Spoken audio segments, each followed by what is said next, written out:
Welcome to the Inspired Painter podcast. My name is Jessica Libor, and I am an artist, educator, and curator.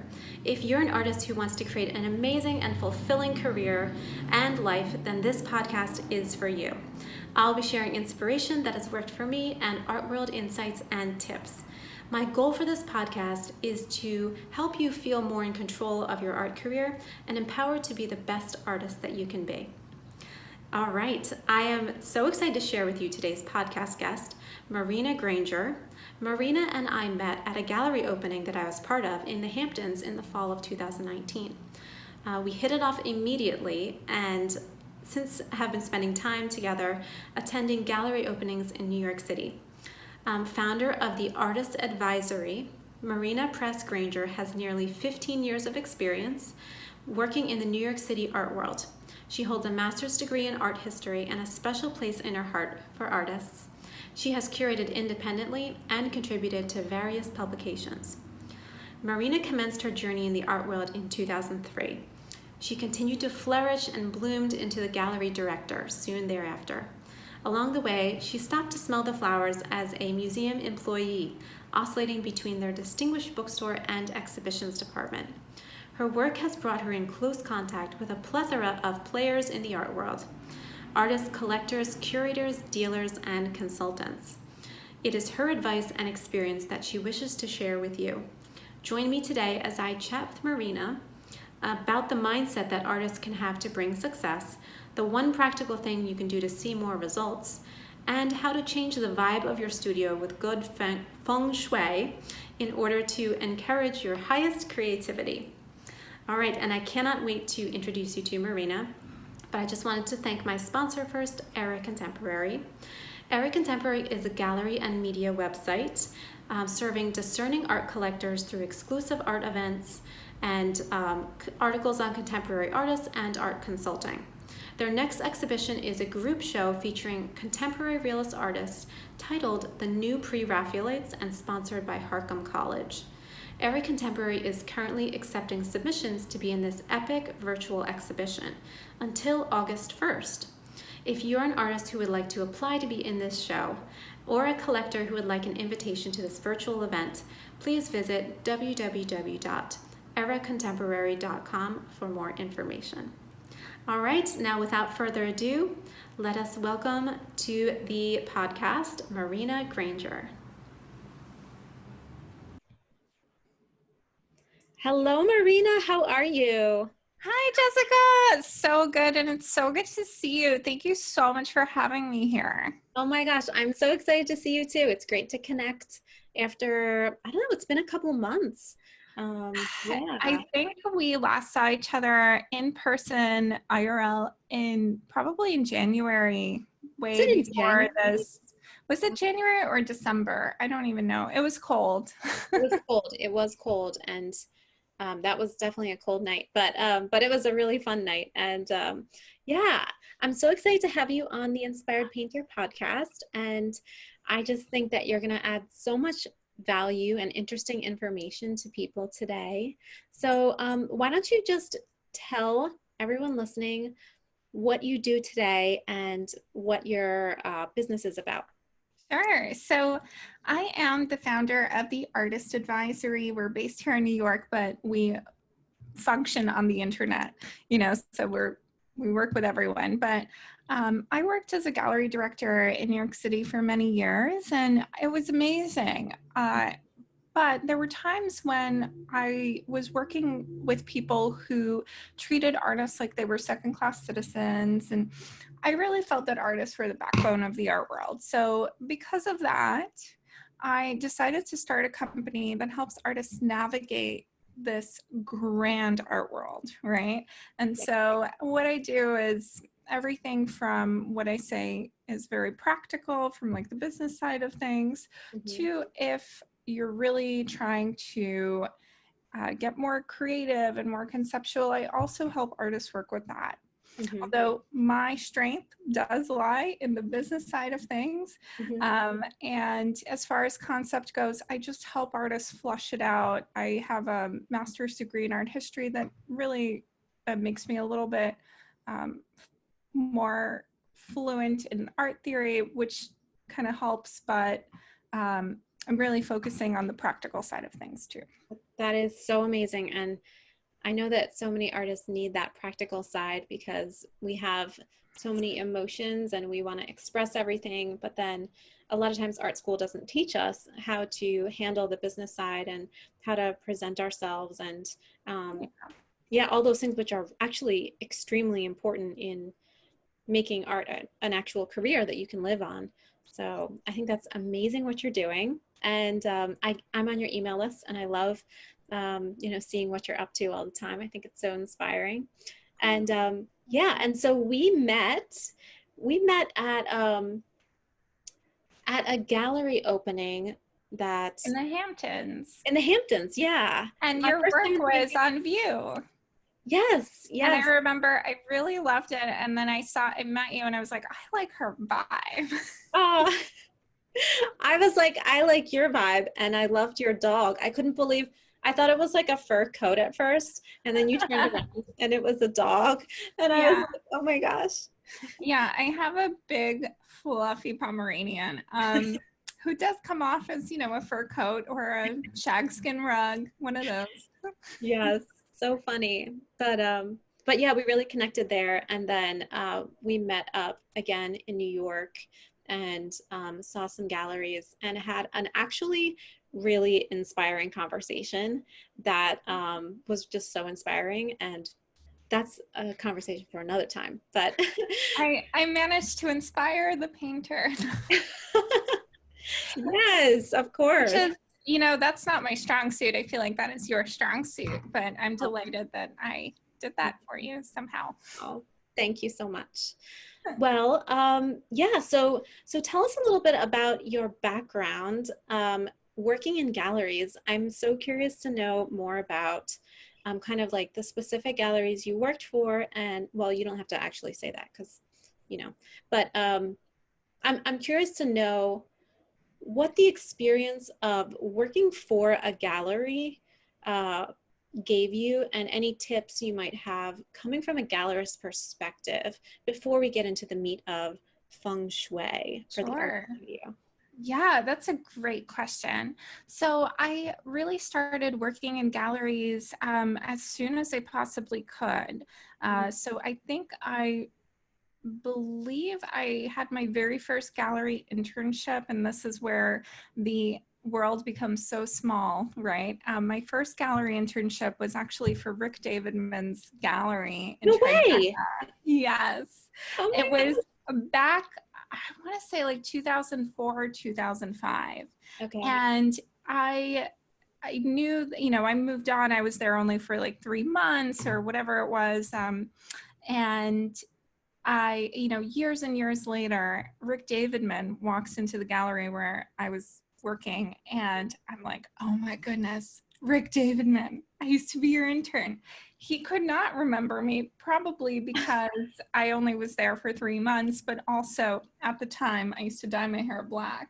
So oh wow! Oh my gosh! I think he was just like, who, what? But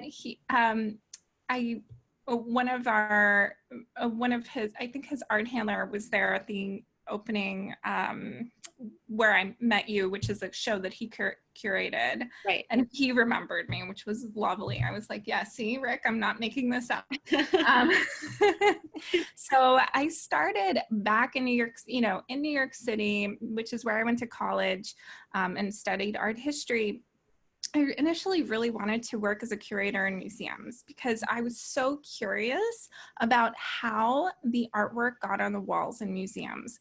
And I wanted to sort of quench that curiosity by studying art history and hopefully working at a museum like the Met one day. So I went on to finish my bachelor's degree in art history. And with this in mind, I really wanted to work at a museum. So I pursued a graduate degree in art history. And as I was doing this, 2008 happened. And 2008 was the great, stock market crash. Galleries, just the art world was really struggling at the time. But I found myself reshuffling my path somehow. And as much as I wanted to work in museums, it just didn't work out for me. I worked at Neue Gallery in New York for a short time. Um, I interned at the registrar's department and I worked in the bookstore, and it was really a small museum where we only had about 30 staff members at the time. So I knew about what each of the departments was doing. Mm-hmm. But there was an opening at a gallery on the Lower East Side called DCKT Contemporary. It has since closed, but it was such a great opportunity for me where I really learned how to do everything firsthand. I was working alongside the gallery owners. There were two of them, and we were doing everything from the public relations to the registration of the artwork to installing the work ourselves, and of course to selling. And so that is really where I got a lot of the bulk of my understanding of the art world, because we also traveled to a variety of art fairs. Mm-hmm. Later on, I worked in another gallery on 57th Street that has since closed, and I worked there for 7 years, and lastly as the gallery director.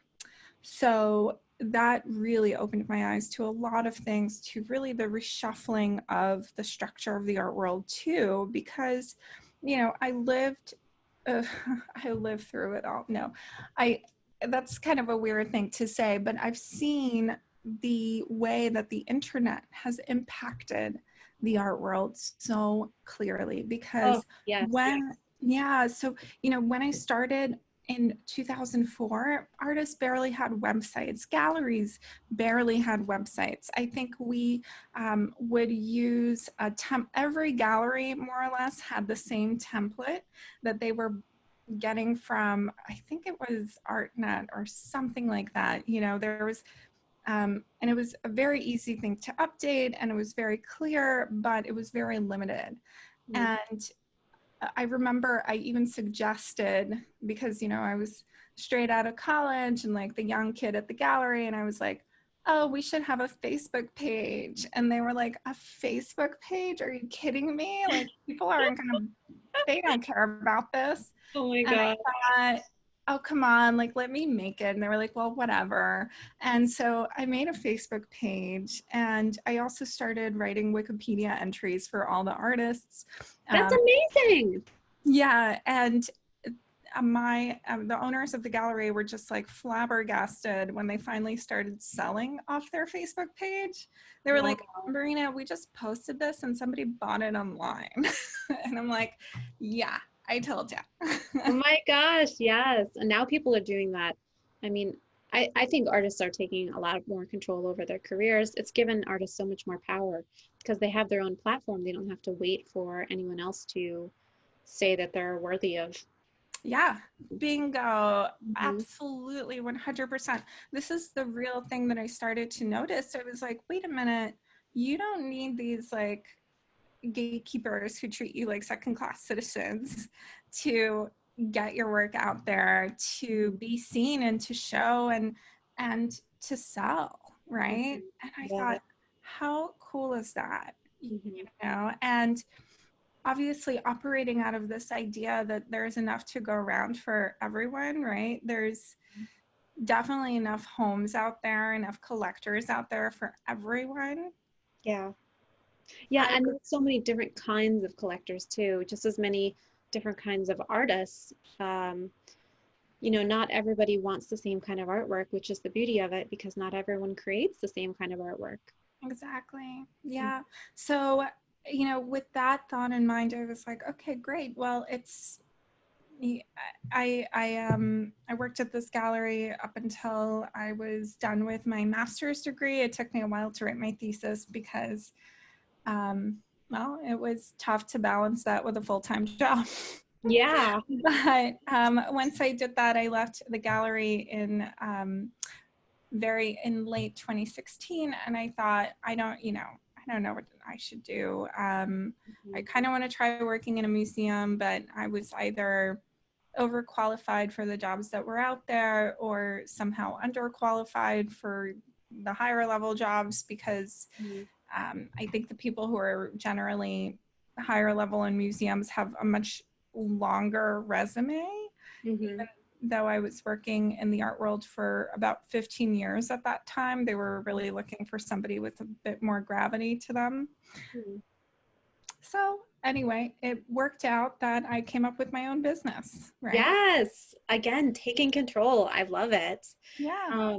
Yeah. So that is such an interesting background. And, I've always been curious about like working in galleries. I actually worked in a gallery myself once. It was a small gallery in Philadelphia, but I found that it didn't quite pay enough. So I left and I was doing other things, and now I'm teaching, and I also have my own business as well as art. Yeah. But so I'm curious about two things, and then we'll get into you know the Feng Shui. And the first one is, what piece of advice would you give, emerging to mid-career artists that has to do with their mindset that you feel like could really transform the way they think about their career? Oh, that is, again, another amazing question. And I think you're so good at finding these questions because you're an artist yourself. Thank you. And, this is one thing that is super important is understanding what your intention is when you're painting with intention or making artwork with intention, understanding why you're doing what you're doing. Mm. Because ultimately you should see it as you create this work of art as a service, right? You provide it as a service to collectors, to viewers, to anyone who's seeing it. It's part of the collective cultural conversation. So how do you contribute to that, right? And when you decide what your intention is, the value of the work becomes clear. Let's just say, for example, your intention is to bring joy to people, right? Mm-hmm. So the value of the work is to bring joy to people. And it gives joy to someone to have it, right? I work with an artist one-on-one who, she was almost like afraid to say that. She's like, well, it's not that exciting. I mean, my intention is to paint those blips of joy, Mm-hmm. right? And I thought, well, that is fantastic. You know what your intention is, and that blip of joy is so valuable for us to see. So as far as that mindset goes, so important to know what your intention is, because you have that goal, right? What is your goal? How do you reach that goal of of creating something with your intention? Wow, that's so helpful. And I feel like that can just, if you even have that in mind, like this is my intention with my body of work, or this piece, or even like today, then that could translate into your artist statement and the way that you present yourself online, and the way that you interact with people, the way yeah, it could translate into everything. Right, how you find your collectors, right? Because if they're into it, into the same things you are, they're probably going to connect with your work. Yeah. I work with another artist, and she is, I mean, Jessica, I can't even begin to tell you how technically proficient she is, and also how great, I mean, she makes these beautiful paintings. She's had a museum solo show recently um, in the South, and she is unclear in her intention. uh, It has staggered her. I mean, it has really held her back. And mhm. so figuring out her intention for her is, or just even voicing, I mean, I think you know what your intention is. It's just articulating what it is really hard, right? Yeah. So figuring that out for her, it's opening doors. That's It really, amazing. really is. Yeah. And I can think of like times when I've been at a museum and I've seen a work of art and I like it. And then I read the caption and I realize the artist's intention, and it totally transforms the way that I see it, and it becomes 10 times more meaningful. Yeah. Yeah. Amazing. And then you remember it, right? You remember Yes. it because of the story that comes with it. And, Mm-hmm. you know, the other thing that said, you don't want to interpret your work for your viewer, right? Yeah. You want to just give them a perspective Mm-hmm. through which to look at your work, like a window through which to look at your work, almost like a filter on it. Mm-hmm. Just, you know, these are the things that I'm thinking about, Mm-hmm. and this is the outcome. I Because when you do that, the viewer creates their own emotional connection to the work. mm, And the viewer figures out, oh, you know what?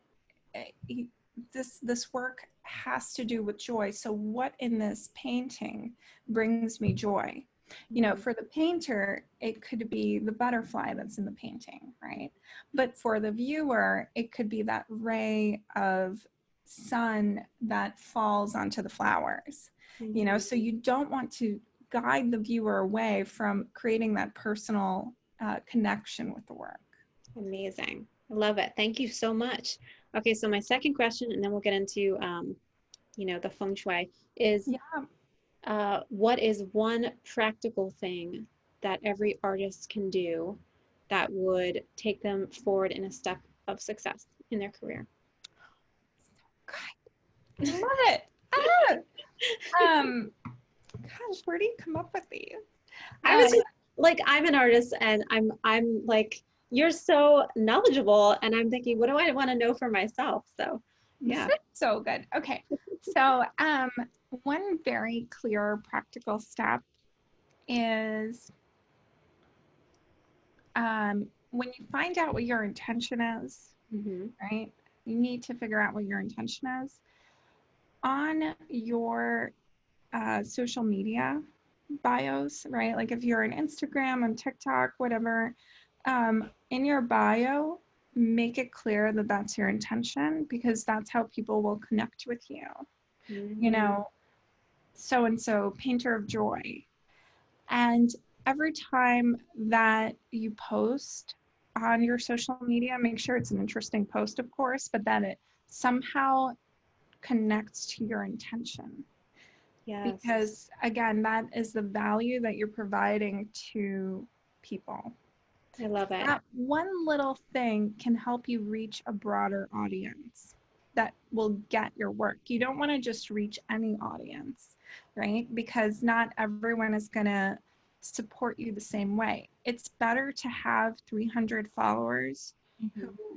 love your work and connect to your work rather than 30,000 followers that are just, you know, interested in something totally different from your work, Yeah. right? Yeah. Yeah, that's very, very good. So, so make it clear in your bio on your Instagram, what your intention is. And yeah, I was just doing it in my head as we were talking, and I feel like my work is to bring enchantment to people. And Mm-hmm. that was like the first thing that came to mind. So, I don't know, maybe artists listening, think of like a few things that come to mind. But Yeah.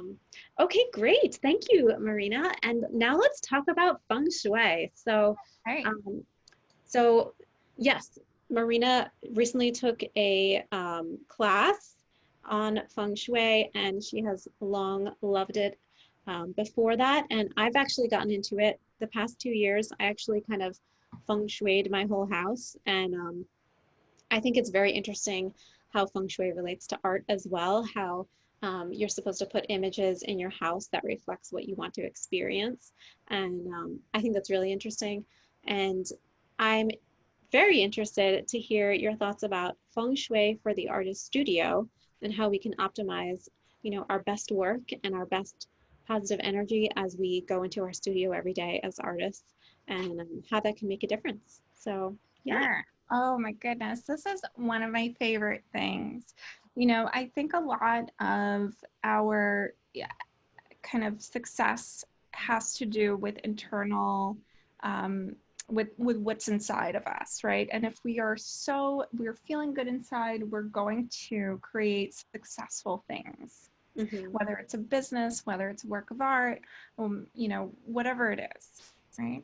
And so one of the best ways for us to be feeling good inside is to be feeling good in our environment, right? And that is why I was so interested in Feng Shui. Also, I've done so many studio visits in my life. I've been doing studio visits, I say, since 1984, which is when I was born, because my parents would often take me to artist studios. They loved collecting art. But this was back in the Soviet Union and where I was born, and in Ukraine at the time. It was the Soviet Union. And then I moved here in 1991. But I noticed that artist studios, sometimes they feel really good, and sometimes I can't focus on the art. So how can the artist, right? And so I started to dive deep into Feng Shui. And ultimately, the idea behind Feng Shui is that you can arrange your space to have the best type of energy flowing through it. You ever walk into a room and you're like, wow, I mean, it feels great in here. Yes. Yeah, right? I'm even looking, the moment we got on this call, I was like, oh my gosh, Jessica's room looks gorgeous. Like wherever you are, it's beautiful. The energy is so good. So one thing that I do when I work with artists is I go over to their studio and I do a Feng Shui makeover. And so the energy that Feng Shui is about is, so ideally there are different schools of Feng Shui, and I really kind of fall into the school that marries Feng Shui with the law of attraction. Okay, all right. And so the idea there is that you want to create a space that's almost like a 3D vision board. And that is your home or your studio or your office or your bedroom, wherever it is. Your space is your 3D vision board. And so the number one thing you want to do is find out what your Qua number is, or your energy number. You can Google it, you can go online and look up your Qua number, but it is based on your birth in the Chinese zodiac. And how do you spell that, just for people? Oh yeah, K-U-A. Qua number. Does that have to do something with the Bagua?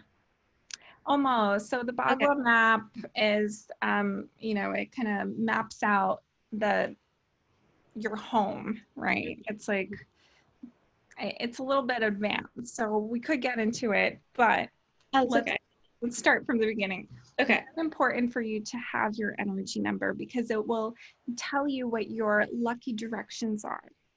And your 4 lucky directions, you have 4 lucky directions and 4 unlucky ones. We don't want to talk about the unlucky ones. We're going to focus on the positive here. Okay. So the lucky directions are your success direction, right? And that is the direction that you want to face to be functioning in alpha brain mode. And when you function in alpha brain mode, right, your brain's in alpha mode, you can make decisions better, you think better. And the idea behind this is that you want, whenever you're in a room, in your studio, it's good to face your success direction because you are going to be making work at the best level possible for you. I like that. So we'll have to figure out what your success direction is and make sure you're facing it. Now, there are a few exceptions to that rule, and we'll get into them as to everything. So there's also your relationships direction or your love direction. There's also the personal wisdom direction and the health direction, right? When you meditate, it's so good to face your wisdom direction or your personal growth direction, because when you're meditating, you're up leveling, and this is the space for you. Now, if you can't face your success direction in your studio, it's okay to face your personal growth or wisdom direction, because a lot of the time artwork comes from that space as well. Yeah. Oh, absolutely. I was reading quotes this week, and I read one by Basquiat. I'm not sure if that's how to say his name, but Yeah, yeah. you got it. And one was, he said, I don't think about my work when I'm making work. I think about life. And I thought that that was really good because, like, I believe that when the artist creates work, it's like you're pouring your soul into this object, and then that object becomes kind of like, it's like a portable vision of your soul, and that's what makes art so valuable. And yeah, so I agree with you, like if you can be in that space as you create, that's really helpful. Yeah, absolutely. So, see what works for you. Now, one thing that you can do after you look up your energy number is you want to make sure that in each of these 4 lucky directions, you have 0 clutter and don't have garbage in that direction, right? Because that's going to block the energy coming in from these directions for you. And alternatively, what do you want to put in those directions? You want to put markers of each of these pillars, right? So if you want to manifest success in your success direction, you want to put your awards, or, if you want to be on the cover of Forbes, mock up a cover of yourself Yes, on the cover of I love it. Forbes, and stick it in your success direction. Yeah. If you want to sell your work, or to have, more importantly for artists, if you want to have a solo show at a big gallery, mock it up somehow and put that in your success direction. I love it. Right? And so that generates that energy. I personally have the goddess Lakshmi in my success direction, because she is the goddess of abundance and everything, and I in creativity and money and health and abundance. Kind of, think of it as a pie with like all these different things on it. It's not just money, right? So true. Yes, because if you have, I think about it like, if I entered the lottery and I won the lottery tomorrow, would it feel that satisfying? Because honestly, which would feel more satisfying? Creating an amazing body of work and selling it at a place that you feel really, excited to be at, and then selling it to people who appreciate it and love it and feeling like you're spreading your light in the world, and you made $1 million from that, versus winning the lottery, which would feel more satisfying? And to me, wealth is about satisfaction in all areas, and money is just like, it's just part of it. So yeah. Money is just, I like to look at it as energy, that it's just a byproduct of the energy that you give out. So like you put in so much energy and you get money in exchange, so that you can put that towards getting some other energy that will benefit you, right? Whether that energy is like a Chanel bag, or or painting supplies, or a car, or food, or whatever it is. This is just the exchange of energy. So I have Lakshmi in my success direction. And one thing that I would suggest for artists to have in their success direction, and also any entrepreneur who's listening, or anyone with a business, you want to go global, put a globe in your success direction. Oh, I love it. Yes. And you want the world to know about your work, so put a globe in your success direction. Ooh, I love that. And also that'll just remind you every time you look at it. Yeah. Yeah. Absolutely. And, if you have had shows that you really love, like let's say you had a solo show at a gallery, and you just sold out and it was just fantastic. Put the invitation to that show in your success direction, right? For you to see and understand, like, look, I have this success. So you remind yourself of the success, and it remind the energy of that success. so that it could flow in, right? Love it. So that's something you can do for your success direction. Again, I can't stress this enough. Make sure there's no clutter and there's no garbage in that direction. If you absolutely, like, let's say there's stuff you can't move around and it feels a little cluttered in that direction, if you know, you have a drawer that it could go in, or you can cover it somehow, that's the next best thing, right? Okay. Because then it's like out of sight, out of mind. Exactly. You know, I'm not telling you to sweep it under the rug, but if you have to, just do it. Yeah. You know, and the same thing goes for your wisdom direction. In my wisdom direction, I have my diplomas, but generally and so I'm facing my success direction right now. So when you do virtual studio visits, which is something that you're all going to do, try to face in your success direction, because you are going to be the best speaker, right? In that direction, you're going to really communicate about your work the best. So also, one thing that I did was I was working with an artist one-on-one, and she had a really clenched throat chakra, like that, to say the least, right? And I came over her studio and I noticed that in her health direction, she had an image of a woman being strangled by vines. Ooh, that doesn't sound. It was a beautiful image. Yeah, but obviously it was manifesting this clenched throat chakra. Interesting. So yeah, so this goes back to like how our art can affect us in our house. Yeah. And so you want to remove that. Also in your success direction, you don't want images of insurmountable obstacles. Let's say you really love, you know, an Ansel Adams photograph of the Grand Canyon, and you really want to put it in that in your success direction, because you want to aspire to be like Ansel Adams, right? You don't want to have any mountains in your success direction, because, or, you know, cliffs or anything like that, because it feels insurmountable. It feels like you have to climb to achieve something. Yeah, like overwhelming. Yeah. So shuffle it around. Make sure the images in your studio aren't stumping that success. Similarly, I was at a friend's house the other day, and she's like, Marina, I'm gonna like shuffle all my art around. I don't know what to do. I'm like so single. I've been single for years. Guess what all the artwork in our house was? Single women.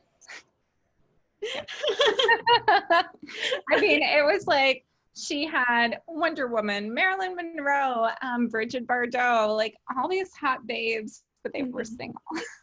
Oh my gosh. Yes. Yeah. So I was like, look, you need to, if you want some love in your life, if you want relationships, let's put some men in these pictures too. Yeah. That's interesting. And I think that it's really powerful too, as artists with this, is to like draw what you want to experience, and you could tack that up on your studio as well. Yeah. Totally. Yeah. I have this sketch.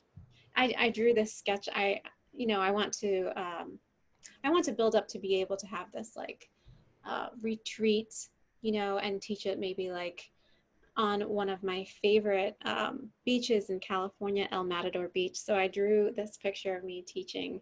Sounds freaking amazing. Yeah, to everyone who's like drawing, and I'm there teaching, and yeah, and so like when I look at it, I can like feel what it would be like. So yeah, totally. Yeah, that's the idea. So put that in your success direction to manifest it, right? Awesome.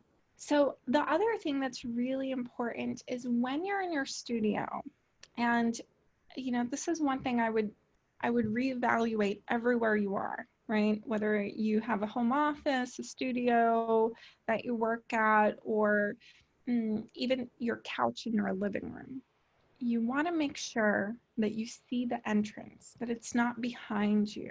And the idea about this is you want to sit in a power position. You are the master of your home. right? You are the master of your studio. If you're the master of your studio, don't you want to know who's walking in through the door? Yes. Right? Yes, it's kind of like, I don't know, it's like in Lord of the Rings or Game of Thrones where like you never want to turn your back to the entrance because someone might come in and like attack you. Decapitate you. It's terrible. I'm like, you're like, attack you. I'm like, decapitate you. No, we know where I'm coming from. Okay, so, but yeah, you want to make sure you're sitting in a power position. Also, you know, a lot of the time we like to anchor our workspaces, on a wall because it feels like more open in the space, right? But when that happens, you actually don't see the expanse of the space. You only see the wall. So it's counterproductive. So this is something I learned after setting up my office. I was like, oh, I'm staring at a wall. I mean, my window's to my left, but I'm staring at a wall and I don't realize the expanse of it. It feels like I'm in a tiny little closet.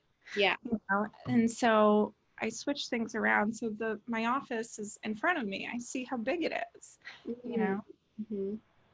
Yeah. So I feel like we need to like look at a diagram and be like, this is okay. And then I guess every artist studio is going to be different. So you have to figure out what works with your space. Exactly. Yeah.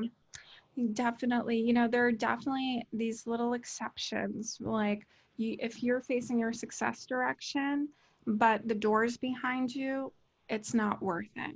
Switch it around.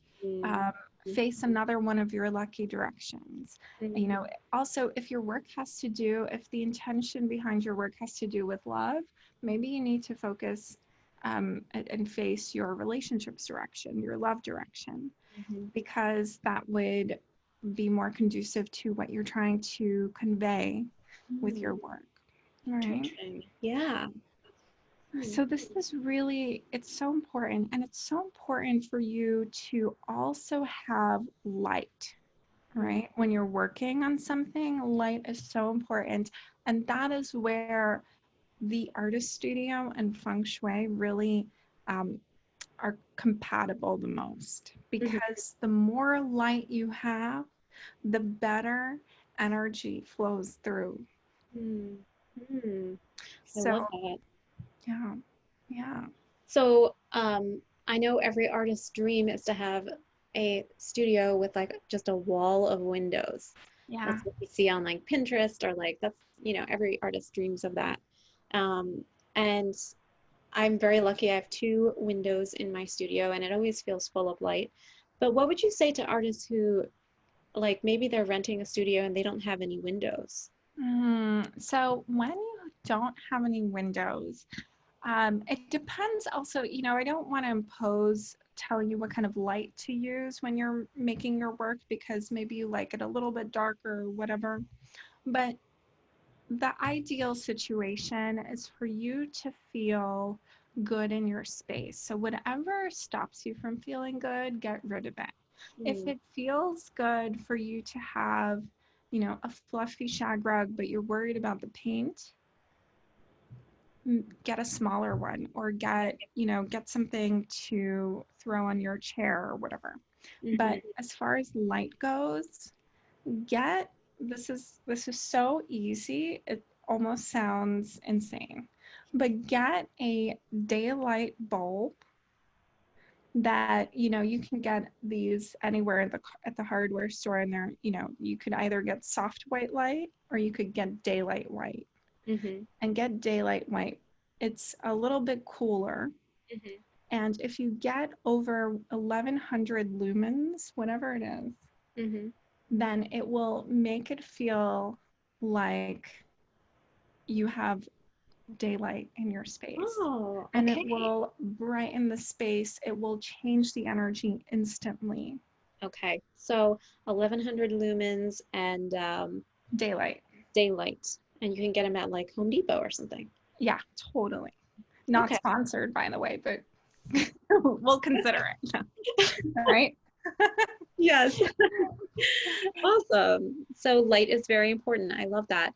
Now, I found it very interesting what you said about don't anchor yourself to the wall, because when I'm thinking of a lot of artist studios, and myself included, I have my easel and I have it rolled against a wall.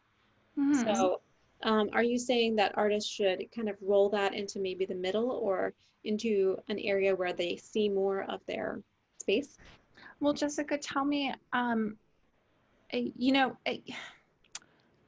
what is on all the sides? So what's to your left, what's to your right, and what's behind you in your studio? Okay, so I'll start from the point of, so I have my table slash desk in my studio, and um, I have it pushed out from the wall, and I have the chair behind it, so that I'm looking at the expanse of my studio from this one area. Perfect. Okay, It's good. like the queen's throne, basically. Bingo. Yes.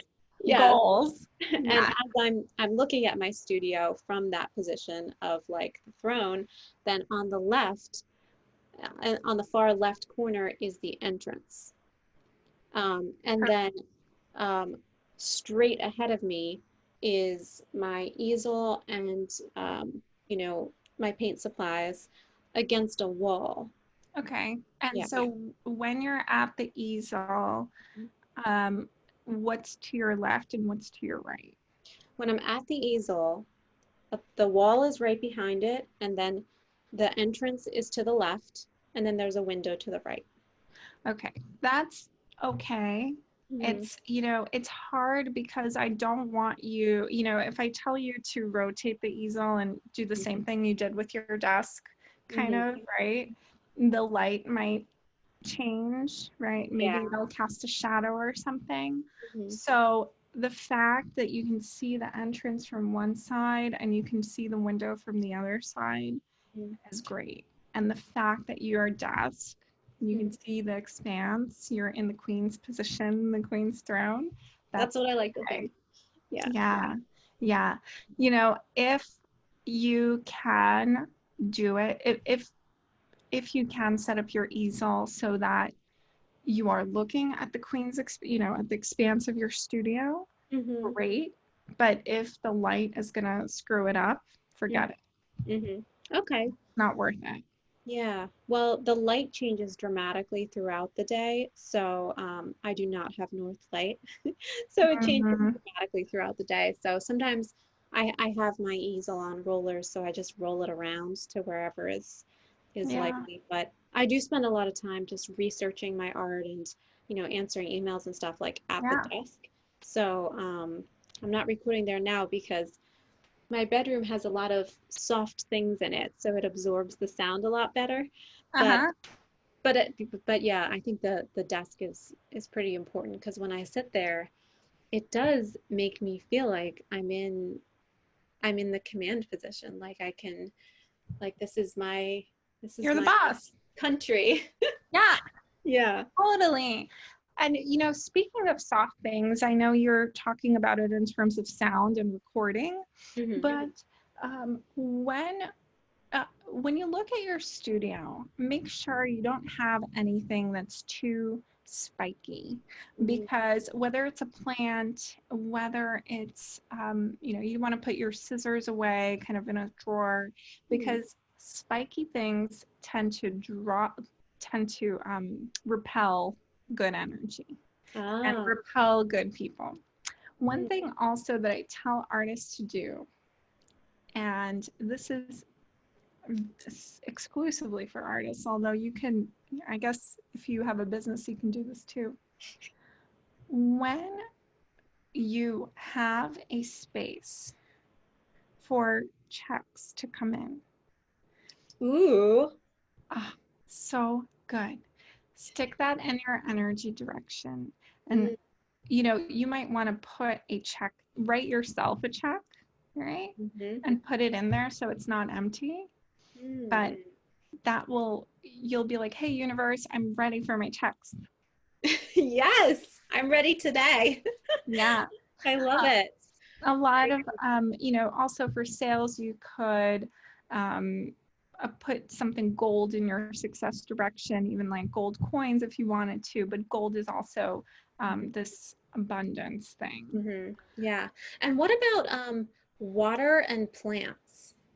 Yes. Okay, so you don't want to have standing water, Okay. which is hard, especially if you're like doing watercolor. Look, it's not it's not like super duper important for you not to have a glass of water or whatever it is, but when you leave your studio for the day, make sure there's no standing water, that you get rid of it. And I guess the big exception to that might be bamboo, because it sometimes isn't standing water, but it's supposed to bring prosperity. And as far as plants go, you want round plants to attract money. Jade plants. Ooh, so Orchid. like the leaves are more round rather than long. Mm-hmm. Because then Yeah. they're like coins, right? Yes. Coins. I Right. love that. Okay. Sprinkle it in. Now, one thing that also artists are probably interested in is creativity, right? Yes, So of how, course. and as I said, abundance is not just about money. Just like you said, I can't imagine that I'd be so happy winning the lotto, right? Like it's not the only thing, right? Right. So what's important is to understand that creativity is one of those pieces of the pie on the abundance pie, right? Mm-hmm.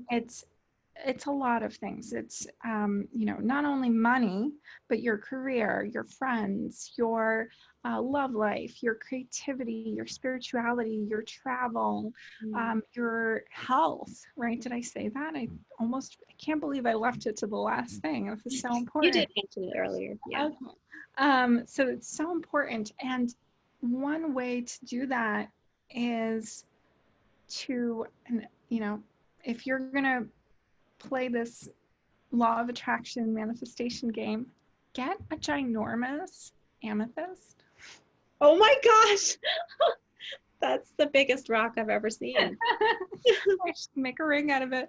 Get a ginormous amethyst and put it in either your wisdom direction or your success direction.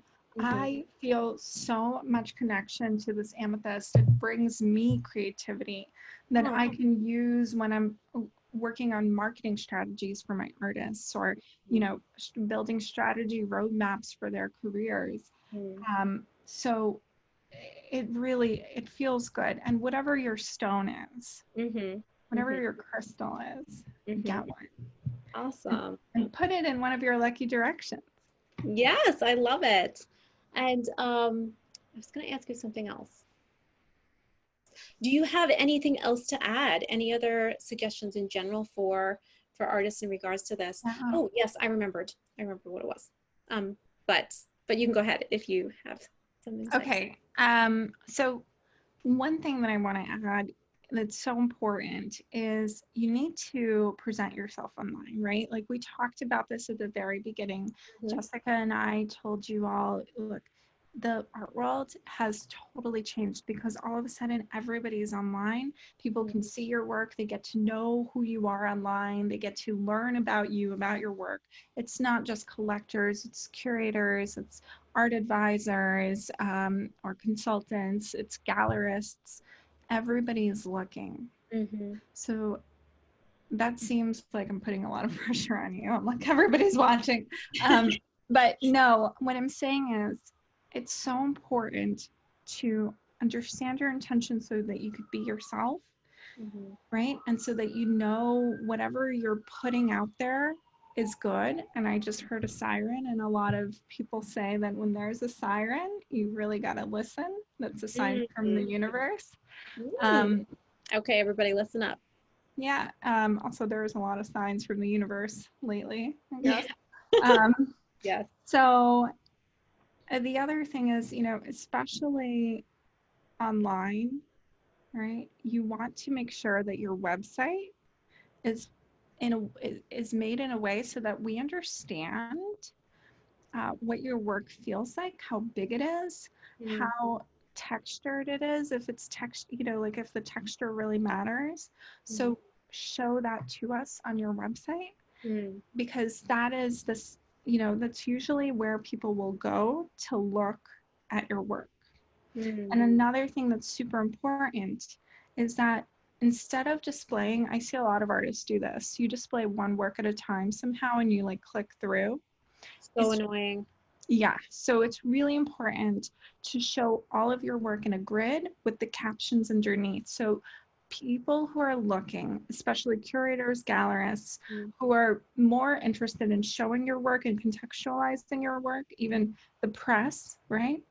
People who are looking so that they see the date, the size, the medium, and of course the title, they need to see it right away.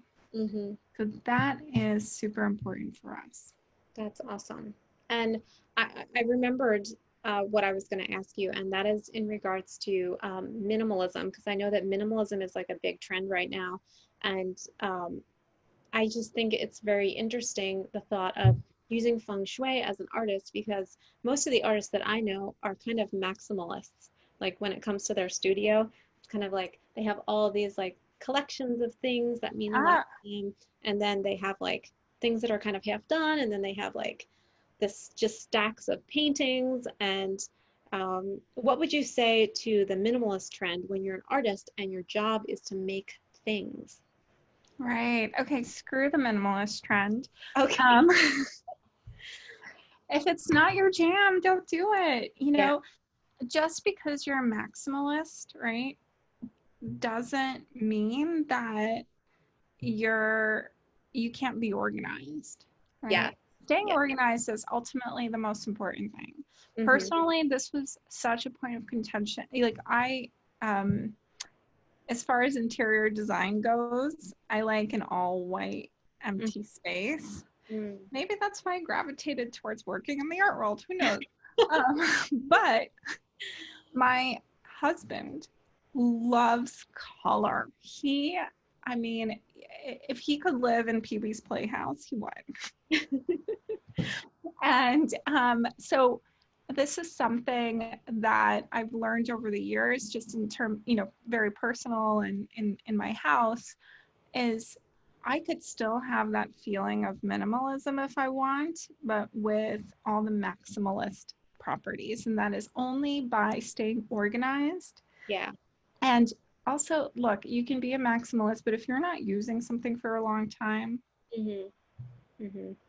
why let it take up the energy in your space? Yeah. Yeah, it's true. Unless you really love it and inspires you. And if that's the case, you're using it. Yeah. Right? For inspiration. Amazing. Well, thank you so much, Marina. This was so amazing and enlightening, and I'm sure a lot of people found it very interesting. And I would love to share with people where they can get in touch with you. I know you do artist coaching, and you offer different things. So why don't you talk about that?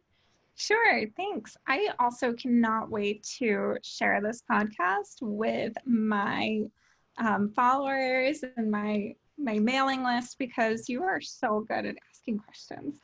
And everything you say is just amazing. So you can find me at theartistadvisory.com. Make sure you go to theartistadvisory.com. And also on Instagram at _artist_advisory. I also have a podcast called the Artist Advisory Hotline, which you're more than welcome to. I just started it. And the way that I work with artists is I work with artists in two ways. I work with artists one-on-one for several months at a time, and I work with a very select few when that comes down to it. And I also have a signature online group program called the Artist Academy. So if you're interested in that, just go to my website. You're welcome to book a free call with me, and I'm happy to talk to you.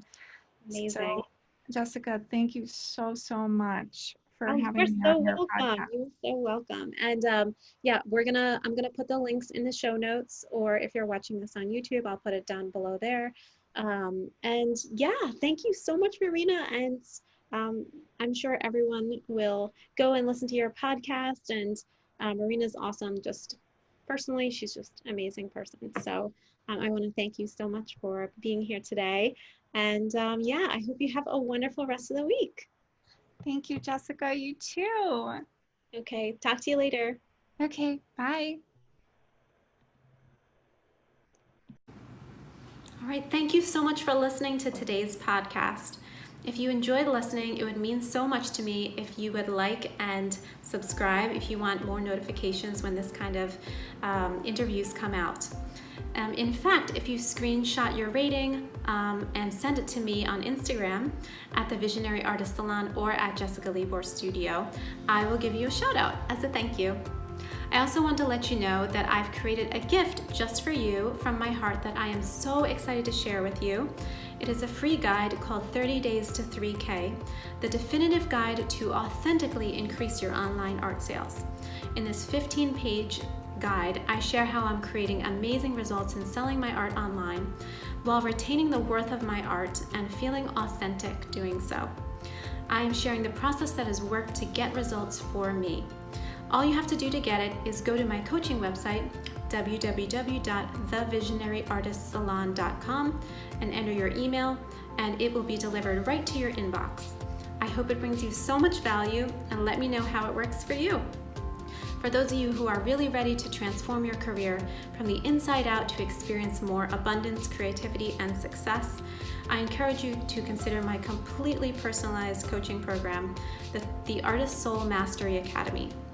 And in this one-on-one coaching program, my mission is to empower you to become the artist that you've always dreamed of being by helping you to remove internal blocks and step into the powerful and worthy artist that you are really meant to be.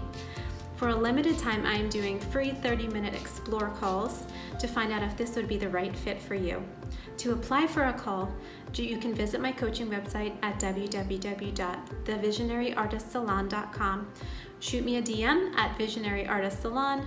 I'm here to chat. And thank you again for listening, and I hope that this really inspired and served you, and I can't wait to talk to you soon. Remember that you are already worthy, and everything you make is an expression of your truest spirit. Now go forth and create.